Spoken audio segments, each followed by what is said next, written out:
Hi, everybody. It's Thursday, December 26th, and our friend Andrei Martyanov is back with us. Welcome back, Andrei.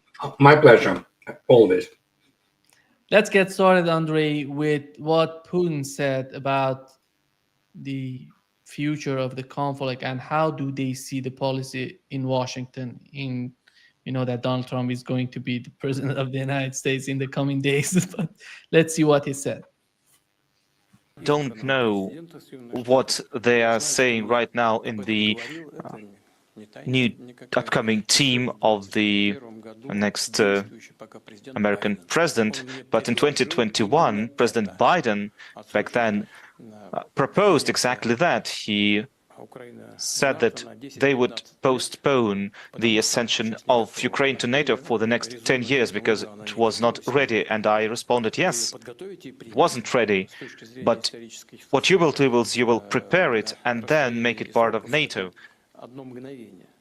So it's actually not that long of a period. For us, it doesn't matter whether it's 1 year or 10 years. In historical terms, that's not so much. And I don't know if that is the true opinion of the Trump's team. But what's the difference between the proposals that you shared right now and the proposals of Biden's old administration? I don't know how the situation is going to develop going further and what the orders will be given by President Trump to his administration, but we will see. I cannot hear you. It seems that he wants to put an end to the conflict in Ukraine, definitely. And Who? Trump? No, I'm talking about Putin. And with this idea of postponing Ukraine's accession to NATO, that doesn't change anything in the mind of Russians.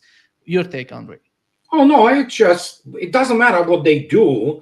For some reason, there is a school of thought now which emerged in the West, which constantly pretends some kind of the red lines or terms or dates, symbolic dates, like, oh, Russians have to do this, before Trump's inauguration on the 20th of January or something. Russians don't do those things, This is, of course, primarily for the consumption of primarily illiterate Western public. It's extremely brainwashed, especially in Europe.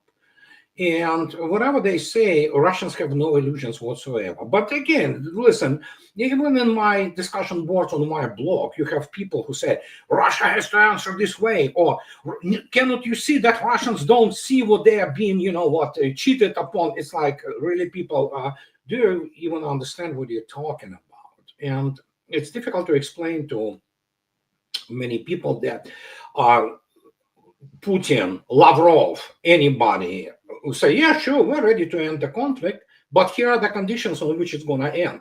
And period. Those conditions have been known since 2021. And it doesn't matter what they try to do, spin, and again.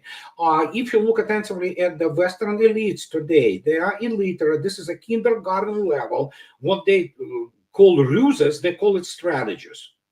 They don't know how to do strategies. Washington is illiterate in terms of strategies. They don't know how to do it, let alone Europeans. They are pathetic, So today, Mr. Lavrov disclosed that actually France was approaching Russia and continues to approach Russia behind the stage, behind the curtain. Yeah, sure, good. Yeah, let's talk. They wanted to talk without Kiev, which tells you everything what you need to know. So it's all for PR, it's all put on, it's all show, because they need to feed this garbage to their hoi polloi, so to speak, because the only thing they are capable of, including Trump, is to stay in power. Trump's, method, so to speak, or strategies, he goes, bullies people, and then kind of lowers the expectation. It's such a garbage. Good Lord. I mean, yeah, they can go back to kindergarten or elementary school and start, studying those strategies in the wish. So at this stage, it's all about, hustle and bustle, so to speak, within the combined West, which is completely actually, well, hence the terrorism, essentially. That's what it is. So nothing more, nothing less. Makes no difference is Trump or Biden. Yeah, Biden today said that they're going to send more weapons to Ukraine. Sure. And it seems that huge amount of weapons they're going to send. Do you, Andre, right now, when you look at the battleground and what's going on right now in Ukraine and the propaganda, how thick is getting in the United States in terms of how the United States has the upper hand to just manipulate the situation in Ukraine. I'm gonna play a clip just to understand how the mindset of these people, this propaganda, how thick is this propaganda? Has been Syria's patron for over half a century. Syria was Russia's last major client state in the Middle East. Moscow had spent huge amounts of blood and treasure supporting Assad over the last decade. To lose that position is to become what Barack Obama dismissively called Russia, a regional power. In fact, even in its own region, Russia's relations have deteriorated with Armenia, a longtime ally that Russia failed to defend from Azerbaijani aggression as it was bogged down in Ukraine. Russian forces in Africa are also increasingly facing pressures from a variety of militant groups. Putin's Russia now resembles the Soviet Union in the 1970s. While it is still assertive and interventionist abroad, its economy at home is increasingly weak and distorted by its conversion into a wartime operation. Yeah, I'm not gonna let him just go on this propaganda, but just to understand how pathetic, how desperate they are, and the way that he's trying to picture the conflict in Ukraine is just Russia is getting weaker, and nothing. When you look at the numbers, nothing is there to support that. That's Farid Zakaria. He is basically ignorant hack. Well, he's cretin, basically, which is basically the level of the intellectual level of the Council on the Foreign Relations, which passes for the main, brain behind all this, American strategies. These people, including American generals, they're incompetent. I mean, they never saw real war. They do not understand what real economy is. So, and it's like trying to explain a kindergarten kid what, differential equations are. That's exactly what it is. Ask anybody. These are people with those fake degrees in political science. And you look at them, but across the board, I mean, make no mistake, I mentioned Council on Foreign Relations, it's pathetic. This, again, kindergarten, these people with the huge egos, very little life experiences, very little education, because American Ivy League, so-called degree mills, they do not provide required set or the toolkit for understanding of the modern world. And that's what you have. You have Farid Zakaria. But again, we have to keep in mind that CNN, I believe, by now has much smaller audience than Candace Owens has, So, I mean, this is not even news organization. There's Farid Zakaria is cheap propagandist, and the only thing they know is how to try to insert themselves into some kind of the high position people. But the guy has no honor, integrity, as is pretty much correct across all of Washington. So there you go. Yeah, the importance of hearing these people is they are the mouth or they are the language of the administration of the blob in Washington. Yeah. We know that this type of propaganda has dominated the Biden administration for we are approaching 2 years of the conflict in Ukraine. Do you think that these people with this type of idea, I watch Fox News, it's the same type of just a little bit distorted, but the same type of rhetoric that Russia is weak, we are getting stronger and that. How is that going to influence the Trump administration, in your opinion? Are these people, because this is a pure propaganda on their part to influence the coming administration? Mr. Trump, if we take a look at him, first, he is not there to fight the swamp. He tries to get some people who can infuse some changes, if you wish, which probably will fit his administration more. But he is American exceptionalist. He behaves himself as of lately like a clown with, Greenland, Panama Canal, and it's just like, what the hell is wrong with the guy, So to the point that Denmark actually increased by $1.5 billion, which is a significant number for such a small country, defense budget, because the United States wants to buy Greenland. It's just like, what the hell? And you can only accept so much of the comedy in this, but then again, you cannot behave yourself if you're a leader of the nation which wants to proclaim itself, the hegemon, which it is not. And you look at this is like you scratch your head, So it's going to change somewhat. But again, we have to wait and see. But the point is that Trump didn't do anything to remove the swamp or drain the swamp as he's promised. And most likely he will not do much this term either, So he might remove some of his personal enemies.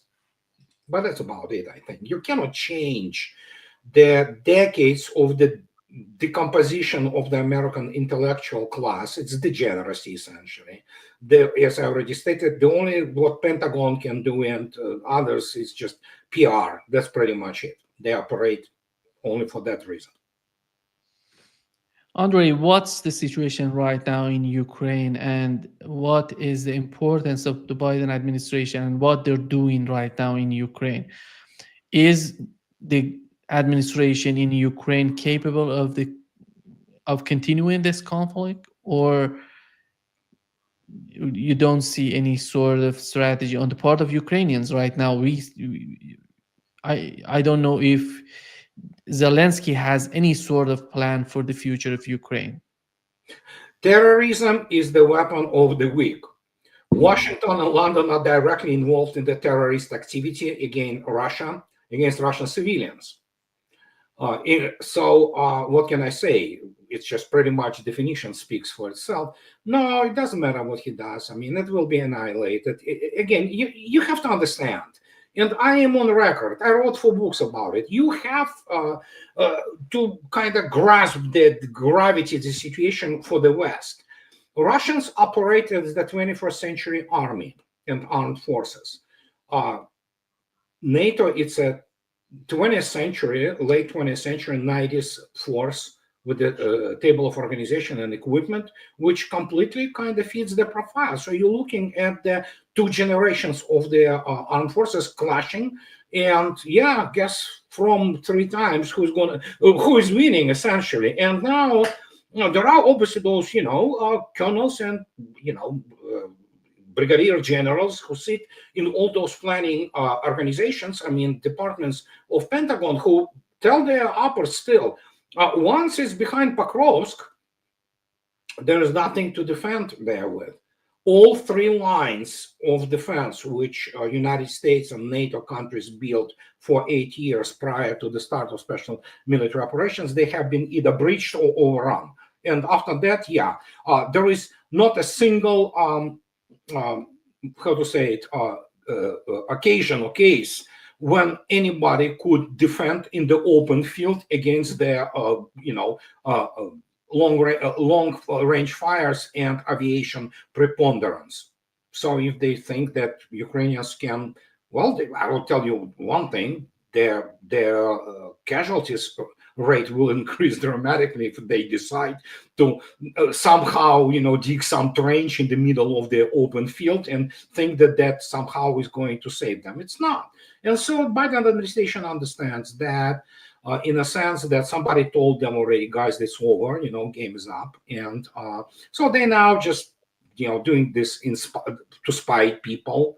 That's, again, listen, look at this administration, or for that matter, most of the American elites. Those are their kids. They're throwing tantrums. They believe that they are such a great thing, the best thing that ever happened. But militarily, United States has been exposed. It's not paper tiger, but it's getting close to it, So, and that means no matter how many things you begin to supply there, short of nuclear weapons, doesn't matter, Russians will destroy it.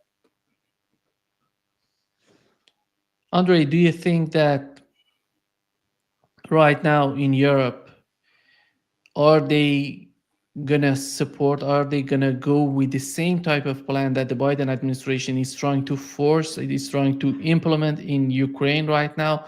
or they're gonna get even more sane, I would say, in their attitude toward Ukraine? Um, France, judging by the what has been disclosed by Mr. Lavrov today in his press conference, which is offering to talk to Russia, and it's actually that I'm pretty sure what French are trying to do there, especially when they said, let's talk without Kiev, participation of Kiev. That tells you quite a bit about their state of mind. And pure British, no, United Kingdom, you cannot, they're degenerates there primarily in their political and media elites. So, and they will deteriorate and they will still think that they are so great. We can kill some Russian general or kill a bunch of civilians somewhere. That's pretty much their level. You cannot basically get them to their ground level to understand that they're nobodies really, economically, militarily, and geopolitically. So Europe is now viewed by Russians, which is about time, as the existential enemy. And there will never be again relations between Russia and Europe, which they existed in the last 80 years. So, for example, Germany is an existential enemy of Russia, no matter who comes to power there. And so it's true for pretty much most of Europe. Give and take, there are some minority of people who understand what is going on, but majority, they, as I already stated, for them, Russians and Russia is basically subhumans. Basically, that's what it is, and this will continue to be their attitude. And Russians have no illusions about that. You've mentioned that terrorism is an act of desperation. We had a terrorist attack and drone attack on the city of Kazan, which everybody knows this city because of the latest summit, the Brink summit was in this city. And do you think that are they seeking any sort of strategic point, any sort of strategic objective in Kazan? What was that, in your opinion? Well, they would try to. I believe it was Gorbanov plant. This is Kazan air manufacturing facility, which is very large. It produces both military aircraft, especially helicopter plant. Kazan helicopter plant is actually world famous. And they produce a civilian aircraft. There have a couple of military academies, including Kazan tank armor warfare officer school. It's one which Mr. Gerasimov, the chief of general staff of Russia, graduated from. And but that's about it. If they kill more civilians, it's fine too. They always attack civilian targets. That's it's desperation. So they will continue until it's completely crushed and things will be sorted out by Russia. So that's that strategy. That's pretty much the level of thinking of Mr. Sullivan and Brink and all those generals from Pentagon. That's the only thing they can do. Are we heading toward dangerous moments before Joe Biden leaving Washington? No, there is no doubt that there will be increased volatility. Make no mistake. These people are nut jobs in many respects. But you know what? At this stage, it doesn't matter. They will try to do anything they can, including, for example, Mr. Putin New Year address to the nation. They will be trying to do anything they could to create some kind of PR event.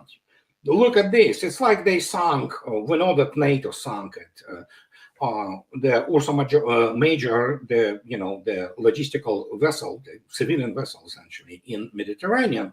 So that's their level. That's how they plan operations. If they would wanted, they would try to kill Putin too. So that's what those people are. I mean, they're just basically dangerous sociopaths. Most of them are cowards. They know that if the United States wants to fight, Russia directly, the United States will cease to exist.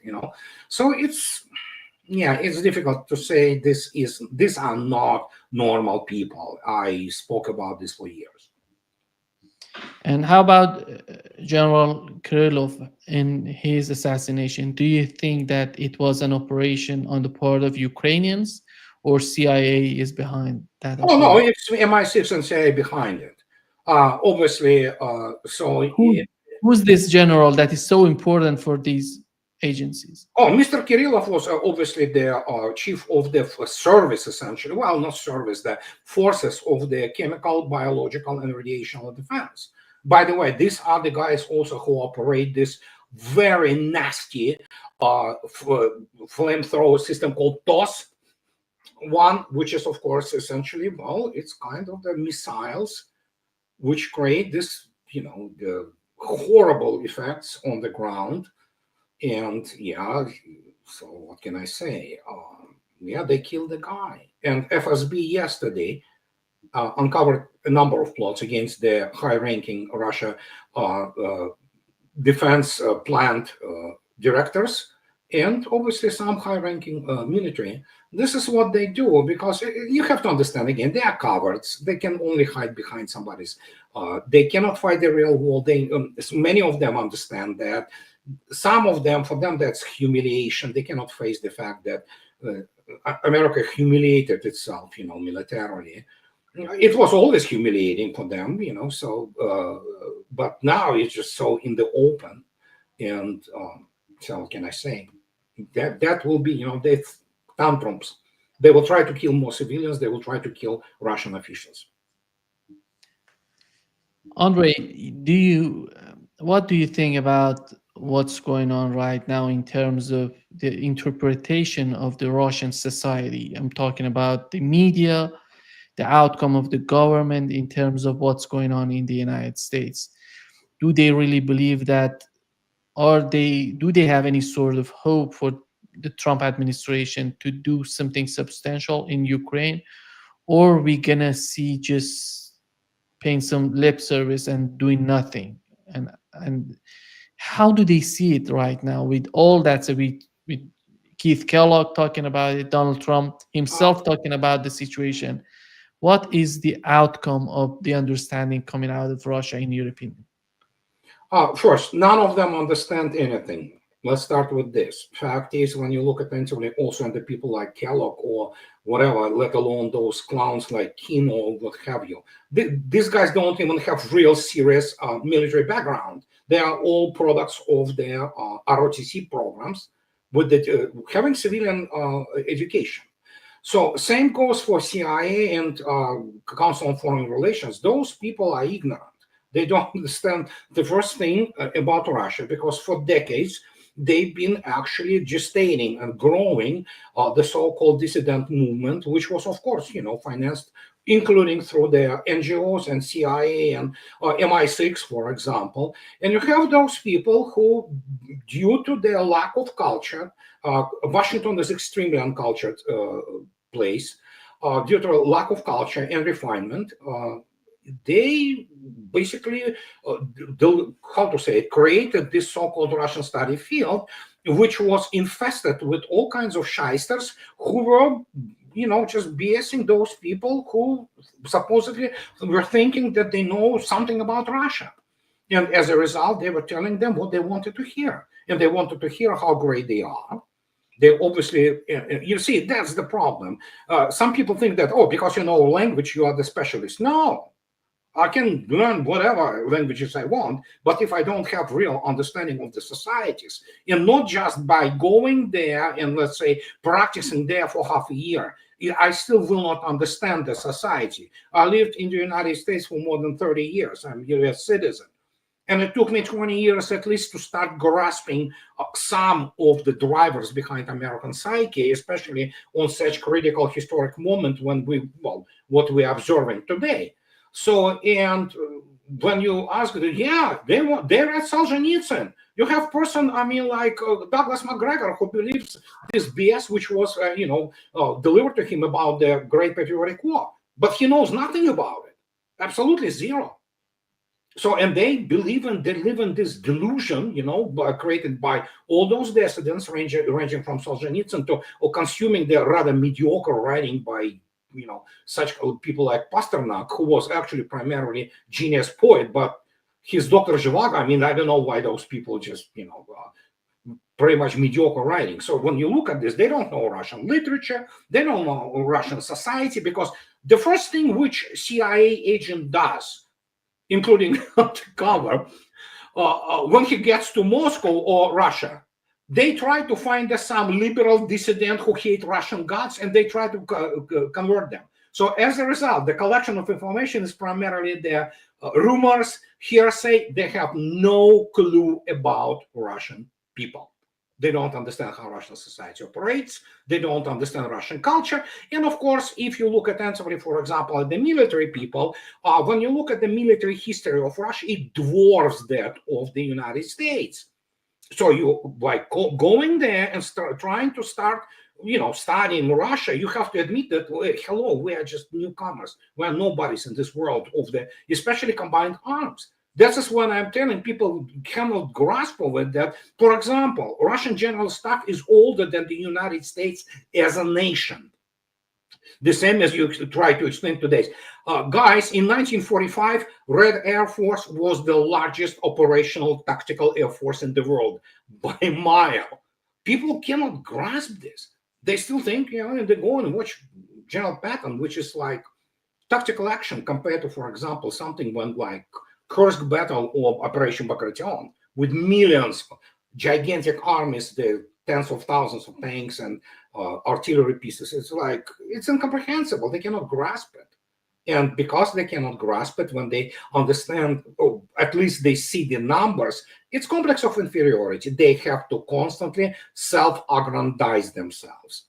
As the result, there you go. They know nothing, and they believe this BS which they get from the people who manipulate them. Average Russian dissident, he is much smarter than any CIA handler or some kind of creep from the Council on Foreign Relations. So he knows how to manipulate them. How do you manipulate them? You have to come to some guy like Richard Haas, or some ambassador or something, and say, "Oh my God, you are so great. Oh my God, democracy is amazing. Russians are so backward. They're just dirty little people. You are the greatest thing. You are shining city in the hill." And those guys believe that because they are uncultured. Take anybody of them. They might know a couple of languages, they sing well, but the culture is the behavioral pattern. They behave themselves as the children, the kindergarten. They cannot understand basically the situation with what is. There is so much good in America, but this is not what they want to see. They want to see something where they're not even competitive. And they create this, just they pump themselves like this imbecile, Farid Zakaria. Not to mention the fact that he was obviously he's the son of some Pakistani, Islamic scholar who hated Russian gods. So you can imagine how this guy have been brought up in his family. So there you go. Basically, as I already stated, the Ivy League and humanities Ivy League, not technical stuff, they are good schools. But humanities-wise, the Ivy League is degree meals. They brainwash there. They do not give there any education. Andrei, on the same day of this drone attack on Kazan, we've seen that director of CIA, Bill Burns, was in Kiev, has arrived in Kiev, and was announced by Zelensky and his administration. In your opinion, what was the necessity of this visit, and what are they trying to do? Do you see any sort of increasing mercenaries in Ukraine? Because right now they don't have any sort of army to be capable of fighting the continuation of this conflict. They do need some sort of support in the mind of the Biden administration. They want to freeze conflict. And Burns was there trying to convince to freeze the conflict. And why not giving was basically saying, yeah, good, just attack those, whatever the hell, fly the freaking drone into the, civilian buildings, and that's good enough for Burns. That's who he is. I mean, he is man without any principles and without any, it's probably that's what you have to be in, for example, CIA. They still believe that they work for something common good. In reality, we know what they are. So, and they want to freeze conflict, and they want to some kind of boots to maintain any kind of their bridgehead, if you wish, some hold for, in this particular case, probably, not probably, most likely Western Ukraine. But already now you can hear even those,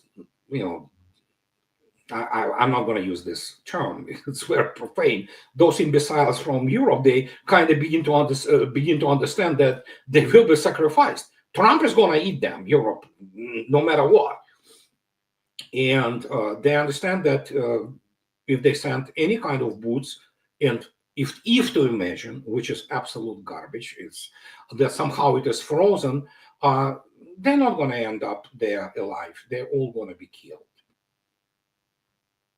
If we assume that he was trying to convince Zelensky and his administration to freeze the conflict, but there has to be some sort of understanding that the Russians are agreeing on that. We know so far we haven't seen any sort of sign that Russia would agree on that. And why are they trying to do something that doesn't make sense after all? Because they are one-trick ponies. Burns also doesn't know first thing about Russia. He has been with the ambassador, in Moscow sometime at 2008, 9, whatever, 10 maybe. I don't remember. They don't understand Russian society. So, and the only thing is, they can do only one thing over and over again.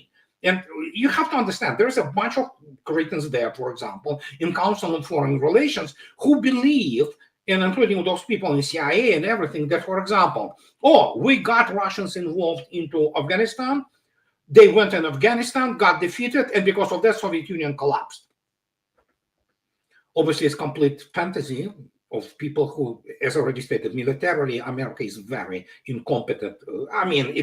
America knows tactical things, how to handle weapons, which is obviously great. I'm the Second Amendment, not only supporter, but practitioner. But obviously in operations, United States, it's funny. It's so primitive, it's unbelievable. So, and what you have is these people try to repeat this in some form of shape. They get the same, pattern, and they just try to, apply it, that's over and over again, and they do this mindlessly because they do not understand how you develop strategy based on you cannot develop strategy if you don't have understanding of people you are trying to fight against. United States never understood people it was fighting against. It was always beaten. Well, this is the most losiest army in the modern history. It lost all of its wars, and yet they still think that they're great. And that's kind of repeating itself over and over again, to the point that people begin to create this. It's not conspiracy theory. It's a kind of, mental construct that, it's all about military-industrial complex making profits. Correct. Yes, military-industrial complex is interested in the wars and making money. But what many people do not understand, which I'm constantly stating, what they do in terms of supplying, for example, of those SOBs, terrorist, organizations and all kinds of Al-Qaeda and all that, these are peanuts. These are peanuts for them. Military-industrial complex needs their real enemies. Because the real enemies basically inspire them to produce those overpriced, horrendously expensive and horrendously ineffective big time items, so just to give you an example, single Virginia fast attack submarine, it's a decent boat, make no mistake, but single is $4 billion. You have now destroyers which are $4 billion. Okay, now can you imagine? That's where you make money, producing this lame duck, which it's not even lame duck. I don't know how to call this thing, F-35. That's what I'm talking about. Tens of billions of dollars. That's where they make money. And so in this respect, people have to understand that it's much more complex. And now they wake up suddenly and they understand their reputation have been killed. People laugh at essentially at U.S. military, and they laugh at U.S. technology, not to speak about other European countries' technology. It has been, F-16 today was shut down again. It's like trying to explain to people, dudes, these are wrong planes for modern war. They cannot even grasp what they're dealing with. And they suddenly recognize that they have their reputational issues. And once you have their main mythology, main pillar of American mythology, of the, as Mr. Obama stated, the finest fighting force in history, which for some reason loses its wars. And this is the foundation of the US dollar. This is the only pillar on which the United States dollar exists. So there you go. So you have this very serious ramifications, strategic, and there you go. But you cannot explain to them. They don't understand what they're dealing with. Yeah, for almost 3 years, we were hearing that in the West, in the United States, basically they were talking about Russia is marching toward the eastern part of Europe. They want to capture the eastern part of Europe. And right now, as you mentioned, Donald Trump talking about Greenland, which is part of Denmark. And do they really see what the United States is doing? Do they see any sort of threat coming from the United States as they see against Russia and toward Russia? Because why is that? Because we know that how influential the presence of the United States is in Germany. Mhm. It's an occupied territory in It Germany is occupied. It's for many not- years. And right now, with the situation with Greenland, Donald Trump says that it doesn't matter if they want to sell it or not. We're going to buy it. How do they understand it right now in terms of the difference? They were making a propaganda against Russia, and they're so ignorant about what's going on between Europe and the United States. Europe is a totalitarian entity. It's 1984 full speed ahead. It's keeping two mutually contradicting thoughts simultaneously in your head and believing in both of them simultaneously. This is who Europeans are. As I already stated, it's finally arrived. It arrived a few years back. Russians view correctly Europe as the existential enemy of Russian Federation, of Russian people, Russian nation. So, and yeah, for example, looking at them, those are not normal people, as I already stated. As bad as American elites are, Europeans are all together. For example, Germany, yeah, it's not even sovereign country. You cannot talk to them. France, oh yeah, now they have the intelligence saying that, oh yeah, we have Islamization of France full speed ahead. And they lie, statistically they lie that it's 10% of the Arab and African Muslim population there. It's most likely much more than that. So south of France is gone. For all intents and purposes, is going to be the part of the Arab part of or African Arab and African part of France. So France is nearing its end as the nation. Whatever the enclaves of those people will be left. So their population is not very smart. It's kind of been brainwashed. They do not have the First Amendment. They do not have the Bill of Rights like United States has. You can get there, into the, they can put you in jail for a tweet. And it did happen many times, in UK especially. So these are totalitarian states. And eventually their population will be driven through the grossly, which is already happening, deteriorating economic situation there, spurred including by United States, which needs to eat too.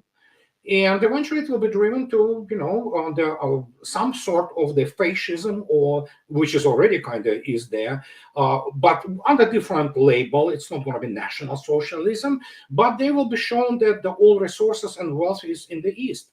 So let's go and fight Russians for the resources, as we did for centuries. So they will try, and they will be annihilated, and probably that will be the end of them. So, and maybe it's fitting end for people who managed to start 2 world wars, and they managed, not just Germans, there are all kinds of managed concentration camps, crematoriums, all kinds of stuff, killing millions of people on industrial base. So yeah, it's a wonderful history between me and you, and I'm being sarcastic, of course.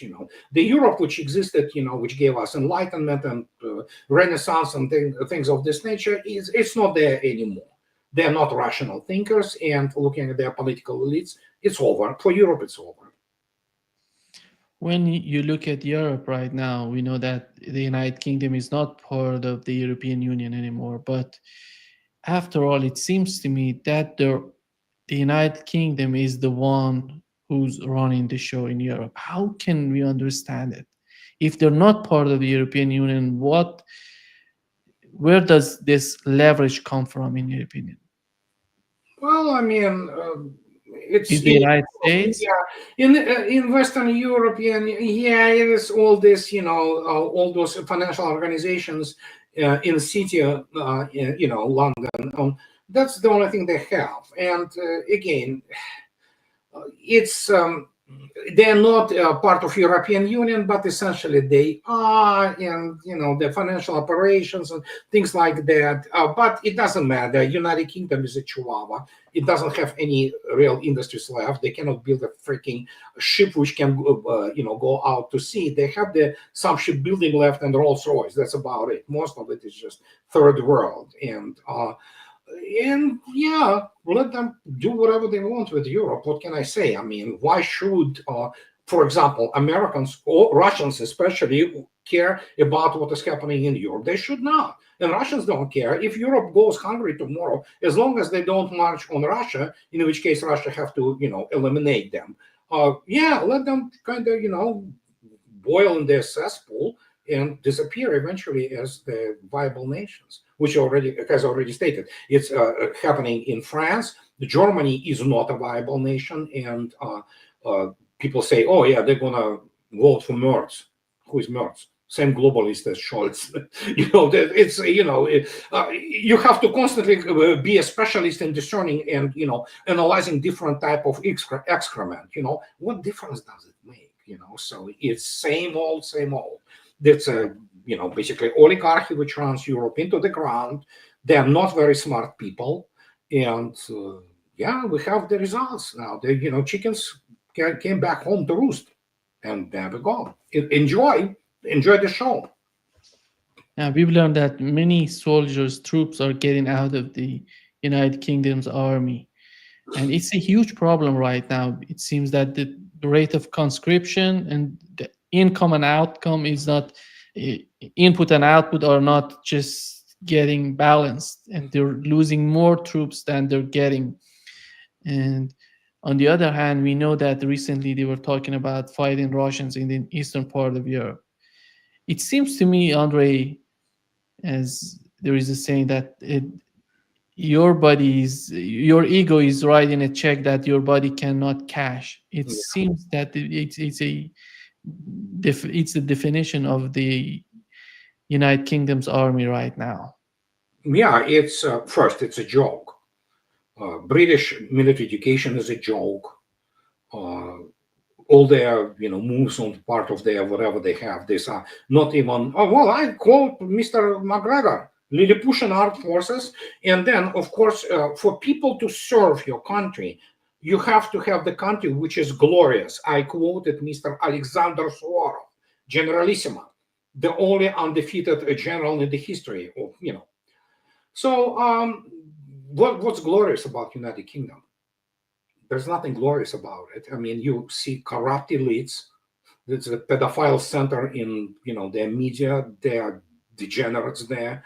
You look at this as like, holy moly, why would you go and die for these people? Granted that United Kingdom, with the exception of the as they say, the battle for England, so to speak, and they never fought in defense of their own. They never been invaded in modern times. And I'm talking about a few centuries. So, and why would you go and serve this degenerate regime, which they have, had nothing to do with democracy. Obviously, democracy being now, it's just an offensive word, actually. It's in profanity, essentially, now. So, and and people just, 15,000 last year just left. To do what? And same goes anywhere. France, again, removed their nuclear deterrent. It's pathetic armed forces, essentially, And same goes for every European country. Bundeswehr and Luftwaffe are a joke. It's not even, I mean, seriously, They cannot put together a serious brigade to fight anything. So there you go. And in very many respects, same goes for much larger and much more capable armed forces in the United States. United States still retains a significant navy, which is the world-class navy for all its problems. There are problems, no doubt about it, but it's still, I mean, capable navy, albeit on a very narrow, so to speak, spectrum of the tasks. When you look at the larger, basically grand strategy. After that, what do you have? So U.S. Army, its expeditionary force, always was and will always remain. So that's why they desperately grasp at this, war, the war, beating the crap out of the 5-year-old kid by the professional boxer in the sandbox in Iraq war. That's the only thing. Oh my God, when we did Iraq, it doesn't matter. It teaches nothing to nobody. It's not serious war. They're a Turkish shoot against the utterly incompetent, armed forces. And so what do you have? What's left? Nothing much. United States has the major nuclear deterrent. That's about it. Do you see that Donald Trump is going after some sort of strategy to militarize Europe in order to, I don't know, they're trying to make them independent from the United States? But after all, we know that the economy of Europe is not capable to do that because they cannot afford buying more weapons and putting more money in that direction. How do you see the way that Donald Trump is planning for Europe and the way that the Europeans are thinking of themselves right now? Well, he will blackmail them anyway, because Europeans are, well, let's call wussies, okay?